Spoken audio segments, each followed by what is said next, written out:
राम राम दोस्तों, स्वागत है आप सभी का मेरे यूट्यूब चैनल हिंदू व्रत कथा में। आज मैं आपको कहती हूँ कामिका एकादशी की व्रत कथा। तो आइए शुरू करते हैं। एक समय की बात है, एक गांव में एक क्षत्रिय रहता था।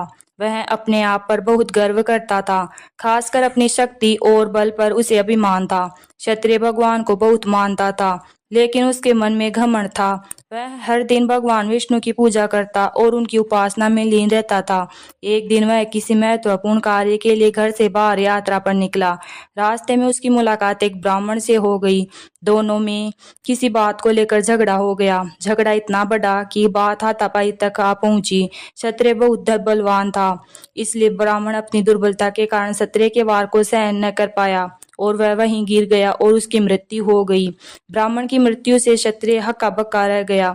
उसे अपनी गलती का एहसास हुआ और वह बहुत पछताया। ये पूरी बात गांव में आग की तरह फैल गई। क्षत्रिय युवक ने गांव वालों से क्षमा याचना की और ब्राह्मण का अंतिम संस्कार खुद करने का वचन दिया, लेकिन पंडितों ने अंतिम क्रिया में शामिल होने से इनकार कर दिया।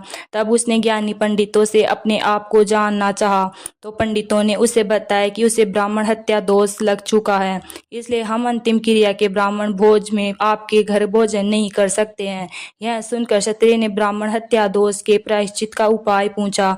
तब पंडितों ने कहा कि जब तक वह सावन मास के कृष्ण पक्ष की एकादशी तिथि को विधि पूर्वक भगवान विष्णु की पूजा नहीं करता और ब्राह्मणों को भोजन नहीं कराता और दान दक्षिणा नहीं देता, तब तक वह ब्राह्मण हत्या दोष से मुक्त नहीं हो सकता है। क्षत्रिय ने ब्राह्मण के अंतिम संस्कार के बाद पंडितों की सलाह मानते हुए कामिका एकादशी के दिन पूरी श्रद्धा और विधि के अनुसार भगवान विष्णु की पूजा की। फिर उसने ब्राह्मणों को भोजन कराया और दान दक्षिणा भी दी।